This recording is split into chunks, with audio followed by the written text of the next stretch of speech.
நம்முடைய இந்த நீதித்துறையில் நீதிபதிகள் உரிய நேரத்தில் பரிந்துரைக்கப்படுவதில்லை. முதல்ல அப்படி பரிந்துரைக்கப்பட்டாலும் அவர்கள் உடனடியாக அந்த பதவியில் அமர்த்தப்படுத்துவதில்லை. இதில் இருக்கக்கூடிய இந்த டைம் லேகிங் வந்துட்டு it affects the functioning of the judicial administration. குறிப்பாக இந்தியா முழுவதும் இருக்க சமீபத்தில் பார்த்தீங்கன்னா சற்றேறக்குறைய 1110 நீதியரசர்களில் 300க்கும் மேற்பட்ட நீதிபதிகள் இன்னும் பதவிகள் நிரப்பப்படாமல் காலியாக இருக்கிறது.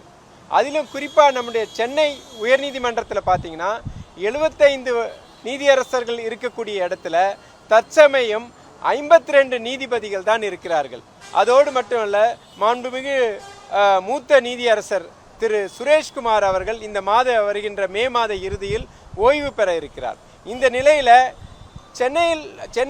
அதாவது நம்முடைய மெட்ராஸ் ஹைகோர்ட்டில் 23 நீதியரசர்கள் பணியிடங்கள் வேக்கண்டாக இருப்பது இங்கே இருக்கக்கூடிய பொதுமக்களுக்கும் இங்கே இருக்கக்கூடிய இந்த ஜுடிஷியல் அட்மினிஸ்ட்ரேஷனுக்கும் ஒரு மிகப்பெரிய பாதிப்பை உருவாக்கக்கூடிய அம்சமாக பார்க்கப்படுகிறது. அதனால் தொடர்ந்து நாம் ஏற்கனவே வைத்த கோரிக்கை ஏற்கனவே பரிந்துரைக்கப்பட்ட நீதியரசர்கள் அவர்கள் கடந்த 5-6 மாதங்களுக்கு முன்பாக பரிந்துரைக்கப்பட்ட நீதியரசர்கள் அதனுடைய நிலை அந்த நிலை இதுவரை என்னன்றதை தெளிவுபடுத்தவில்லை. அது மட்டும் இல்லாமல் இங்கே இந்த குறிப்பாக 75 ஆண்டுகளுக்கு மேலாக ஆகிவிட்ட போதும் அன்ரெப்ரசண்டாக இருக்கக்கூடிய கம்யூனிட்டியை சேர்ந்த வழக்கறிஞர்கள் நீதிபதிகளாக பரிந்துரைக்கப்படுவதில்லை. அதோடு மட்டுமல்லாமல் இங்கே அந்த சோஷியல் ஜஸ்டிஸ், அந்த ஃபேப்ரிக் ஆஃப் சோஷியல் ஜஸ்டிஸ் நிரம்பப்படுத்த வேண்டும் என்ற கோரிக்கை தொடர்ந்து வைக்கப்படுகிறது. அது போன்ற ஒரு பங்களிப்பும் ரெப்ரசன்டேஷனும் நீதித்துறையில் இல்லாமல் இருப்பது மிக இந்திய இந்த ஜனநாயகத்துக்கும் நீதித்துறைக்கும் மிகப்பெரிய அளவில் பாதிப்பை உருவாக்கக்கூடிய ஒரு விஷயமாக இருக்கிறது.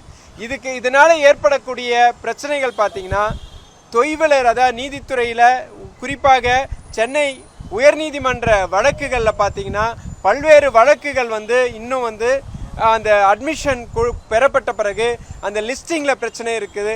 அது மட்டுமல்ல, அவர்களுடைய அந்த முடிவுகள், அதாவது குறிப்பாக வழக்காடிகளுக்கு இது பெரிய பிரச்சனையாக இருக்கிறது, ஒரு சமூக பிரச்சனையாகவும் மாறிட்டு இருக்கிறது. அதனால் நீதித்துறையில் இருக்கக்கூடிய நம்பிக்கையும் குறைந்து கொண்டு வருகிறது.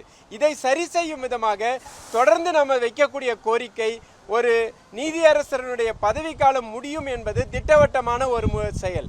அது எல்லோருக்கும் தெரியும் எந்த தேதியில் இந்த பதவி, அதாவது வேக்கன்சி அரைஸ் ஆக போகிறது என்பது. அதை தெரிந்து கொண்ட பிறகும் இந்த குறிப்பாக இந்த கலிஜியம் சிஸ்டம் மட்டுமல்லாது மாண்புமிகு இந்த நீதித்துறை சட்டத்துறையும் இதில் ஏற்படக்கூடிய அந்த வேக்கன்சியை உடனடியாக நிரப்ப வேண்டும் என்ற கோரிக்கையை ஒட்டி நம்ம பல்வேறு நிலைகளில் கேட்டுட்டு தான் இருக்கிறோம்.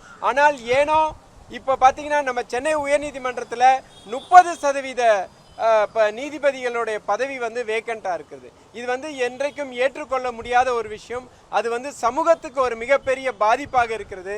அதனால் இங்கே இருக்கக்கூடிய இந்த நீதிபதி பதவிகளை உடனடியாக நிரப்பப்பட வேண்டும். அந்த மாதிரி நீதிபதிகள் பதவிகள் நிரப்பப்படும் போது குறிப்பாக அந்த சோஷியல் ஜஸ்டிஸ் அதை பின்பற்றணும். இதுவரைக்கும் அன்ரெப்ரசன்டாக, அதாவது கடந்த 75 ஆண்டு காலமாக அண்டர் ரெப்ரசன்டேட்டட் ஆர் அன்ரெப்ரசன்டடாக இருக்கக்கூடிய கம்யூனிட்டியை சேர்ந்தவர்களும் இன்றைய தினம் நீதி அரசர்களாக நியமிக்கப்பட வேண்டும் என்ற கோரிக்கை இங்கே இருக்கக்கூடிய நம்முடைய வழக்கறிஞர்களுக்கு மத்தியில் பரவலாக இருக்கிறது.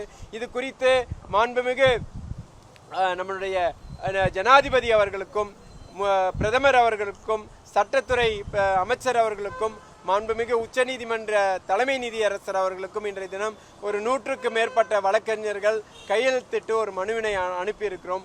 ஆகவே இந்த உடனடியாக இது கவனிக்கப்பட வேண்டிய விஷயம். இமேஜின் 30% ரிசர்வேஷன், அதாவது vacancies very badly affecting the functioning of the judiciary, more particularly in the Madras High Court. அதனால வழக்கறிஞர்களுடைய கோரிக்கை மட்டும் இது இல்லை, ஒட்டுமொத்த தமிழகத்தில் இருக்கக்கூடிய அரசியல்வாதிகள் மட்டுமல்ல, அதாவது இந்த சமூக நலம் சார்ந்த விஷயங்களை பார்க்கக்கூடிய அனைவருடைய எதிர்பார்ப்பாகவும் இருக்கிறது. இந்த நீதித்துறை சிறப்பாக பணிபுரிய வேண்டும் என்ற எண்ணத்தில் அனைவருடைய எண்ணமும் அதுவாக தான் இருக்கு. ஆகவே இதை சார்ந்தவர்கள் உடனடியாக இதில் தலையிட்டு இங்கே வேக்கண்டாக இருக்கக்கூடிய நீதி அரசர்களை உடனடியாக பதவி நியமனம் செய்ய வேண்டும் என்று கோருகிறோம்.